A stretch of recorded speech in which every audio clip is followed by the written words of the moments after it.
आज का हमारा lecture modification of diet on the basis of normal diet पे है।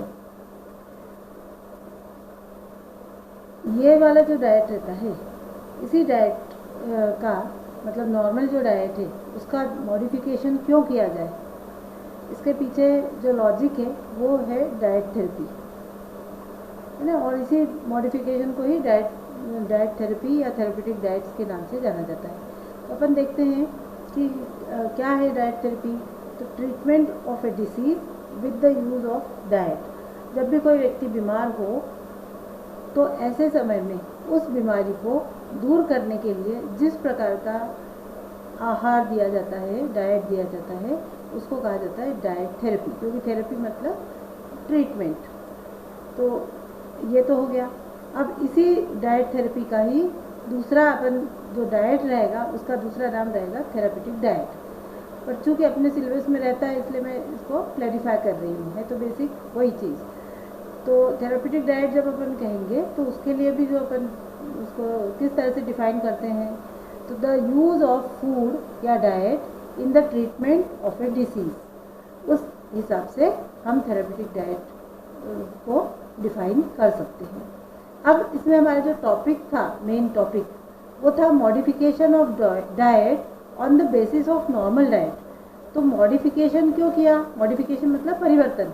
तो डाइटरी जो मॉडिफिकेशन रहता है वो क्यों किया जाता है, तो उसका कुछ ना कुछ आधार होना चाहिए। परिवर्तन क्यों किया, तो इसलिए ये देखा गया है, और इसमें टॉपिक के नाम में ही है कि on the basis of normal diet.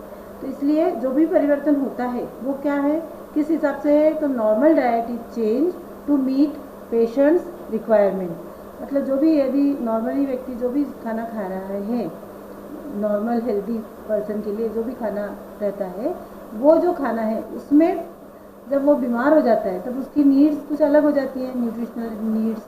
तो उस नीड्स के अकॉर्डिंग जो भी चेंज किया जाए उस डाइट में, उसी को कहा जाता है डाइटरी मॉडिफिकेशन। और जब ये डाइटरी मॉडिफिकेशन होता है तब वही डाइट बन जाता है थेरेपेटिक डाइट, या उसको अपन दूसरे शब्दों में कह सकते हैं कि ये जो थेरेपेटिक डाइट्स हैं वो जिसमें भी अपन अप्लाई करेंगे उसको डाइट थेरेपी कहा जाएगा।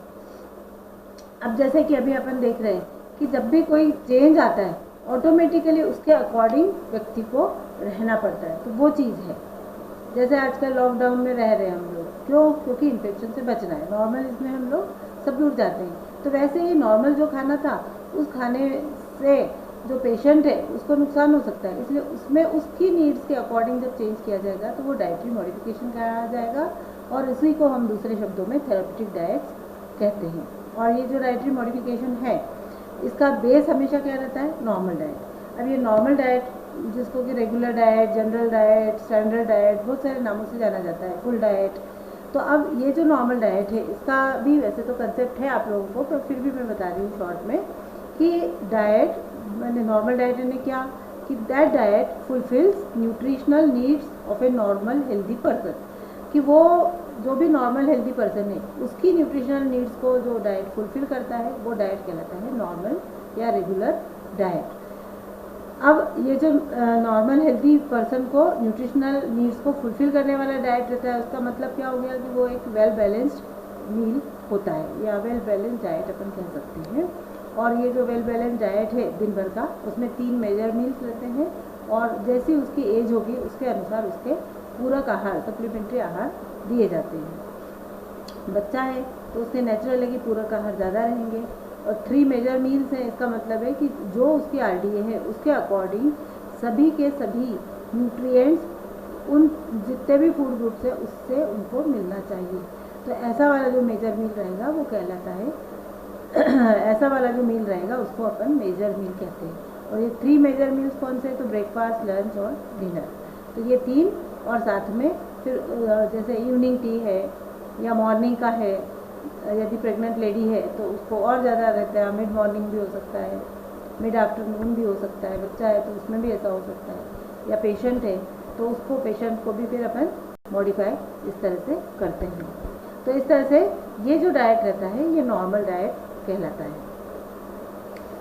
अब इसके बाद आता है कि ये जो थेरेपेटिक डाइट है उसका मॉडिफिकेशन जब किया जाता है, तो जो बेस है उसका अल्टरेशन का बेसिस, तो वो जो बेसिस है मॉडिफिकेशन का वो किस किस आधार पर होता है, तो ये 3 आधार पर देखा जाता है। सबसे पहला तो जो रहता है वो है न्यूट्रिएंट कंटेंट ऑफ डाइट। तो अब ये जो न्यूट्रिएंट कंटेंट ऑफ डाइट मतलब क्या, कि उसका जो भी उसकी पोषणिक आवश्यकताएं होंगी, उस पोषणिक आवश्यकताओं को ध्यान में रखते हुए पेशेंट की उसके अनुसार जब चेंज किया जाए तो वो कहलाता है न्यूट्रिएंट कंटेंट ऑफ डाइट। उसके आधार पर मॉडिफिकेशन किया जाएगा। अब इसमें नॉर्मली क्या होता है कि जैसे कोई भी पेशेंट है, मान लो वो जो पेशेंट है उसको उसके बॉडी में बहुत ज़्यादा कैटाबॉलिज्म हो रहा है, तो ऐसे समय में जो कैलोरीज़ हैं वो उसको ज़्यादा देना पड़ेंगी, प्रोटीन जो है वो ज़्यादा देना पड़ेगा। तो इसका मतलब है कि उसका जो न्यूट्रिएंट कंटेंट था वो चेंज हुआ। तो नॉर्मली जब न्यूट्रिएंट डाइटरी प्रिंसिपल जब चेंज होता है उसका डाइट देने का, तब ऐसे समय में जो कॉमन टर्म यूज़ की जाती है वो जनरली हाई, लो या रिस्ट्रिक्टेड ऐसे शब्द उपयोग में लाए जाते हैं, जैसे हाई कैलोरी, हाई प्रोटीन, इस तरह से। तो ये एक न्यूट्रिएंट कंटेंट के बेसिस पर हमारा डाइट बदलता है। दूसरा है the consistency of the diet. मतलब कंसिस्टेंसी का मतलब है उसका स्वरूप, टेक्सचर। जैसे कुछ रहते हैं डाइट वो द्रवीय रूप में रहेंगे, लिक्विड स्टेट में, कोई रहेगा सॉलिड स्टेट में, कोई रहेगा सॉफ्ट डाइट। तो ऐसी जो कंसिस्टेंसी रहेगी वो चेंज रहेगा, तो उस कंसिस्टेंसी के आधार पर भी पेशेंट की नीड के अकॉर्डिंग डाइट दिया जाता है। ये कहलाता है कंसिस्टेंसी ऑफ द डाइट। उसके हिसाब से मॉडिफिकेशन होगा थेरेप्यूटिक डाइट का। और तीसरा जो कारण रहता है वो अमाउंट ऑफ और क्वांटिटी ऑफ डाइट। अब ये अमाउंट या क्वांटिटी का मतलब क्या, तो जैसे जो भी फूड दे रहे हैं उसकी क्वांटिटी ये बताता है, या जो न्यूट्रिएंट है उसकी क्वांटिटी को ये बताता है। जैसे फॉर एग्जांपल हाई बीपी का पेशेंट है तो हमको उसको सॉल्ट जो है वो कम मात्रा में देना है, तो वो क्वांटिटी के अकॉर्डिंग आता है। तो इस तरह से ये जो डाइट्स हैं तीनों थेरेप्यूटिक डाइट्स, ये इन 3 बेसिस के आधार पर होते हैं। अब इसमें क्यों अपन ने नॉर्मल डाइट को बेस बनाया, वो इसलिए बनाया जाता है क्योंकि जो पेशेंट है उसकी फूड हैबिट्स क्या है, उसका ऑक्यूपेशन क्या है, उसका इकोनॉमिक स्टेटस क्या है, उसके और जो बाकी अदर लाइफस्टाइल क्या है, उसके हिसाब से क्या हो जाता है कि जो नॉर्मल डाइट है उसका है वेल बैलेंस्ड, लेकिन वो उसमें चेंजेस आते हैं। इसलिए ये जो मॉडिफिकेशन होगा वो उस पेशेंट की जो नॉर्मल हैबिट है उसके आधार पर होगा। फॉर एग्जांपल जैसे कोई पेशेंट वेजिटेरियन है ना, तो अब ये जो वेजिटेरियन डाइट वो ले रहा है, तो उसकी नॉर्मल हैबिट क्या है कि वेल बैलेंस्ड डाइट लेता है पर वेजिटेरियन ओरिजिन का। अब इसका मॉडिफिकेशन करना है तो हमको जो भी चेंजेस हम करेंगे आइदर कंसिस्टेंसी में या क्वांटिटी में या हम उसके न्यूट्रिएंट में, तो वो करते समय ये ध्यान रखेंगे कि जितने भी फूड लेंगे वो सब वेजिटेरियन ओरिजिन के हो। तो ऐसा वाला जो डाइट रहता है वो डाइट नॉर्मल के बेसिस पे मॉडिफाई हुआ, इसलिए इसको कहा जाता है मॉडिफिकेशन ऑफ नॉर्मल डाइट। तो ये तो थेरेप्यूटिक डाइट का मैंने कंसेप्ट बताया आपको कि किस किस आधार पर किया जाता है। अब ये जो न्यूट्रिएंट कंटेंट के हिसाब से करना डाइट का, उसका बेस्ट आप यदि कभी आप सबके पास यदि श्री लक्ष्मी की बुक हो तो उस बुक में 215 पेज पर इसकी समरी दी हुई है थेरेप्यूटिक डाइट्स की।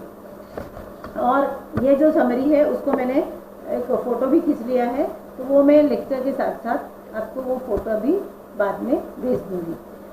तो फिर वैसे ही कंसिस्टेंसी में भी जो चेंजेस है वो भी मैं आप लोगों को भेज दूँगी, और क्वांटिटी वाला जो है वो भी उसी में आ जाता है। तो ये थेरेप्यूटिक डाइट्स वाला जो पार्ट था ये अपना कंप्लीट हो गया।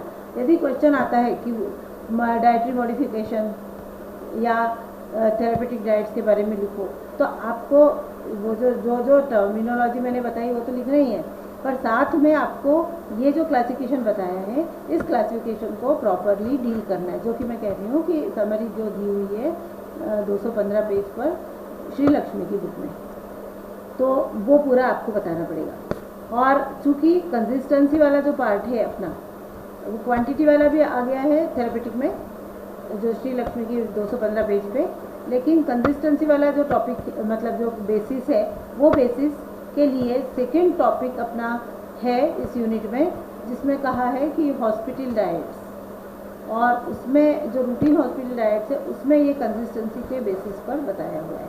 तो इसलिए ये वाला जो लेक्चर रहेगा अपना वो दूसरा लेक्चर रहेगा जिसमें अपन इसको भी खास तौर से डील करेंगे। तो ये अपना कंप्लीट हो गया रूटीन जो modification of normal diet, therapeutic diets के बारे में जितना भी था वो अपन ने बता दिया।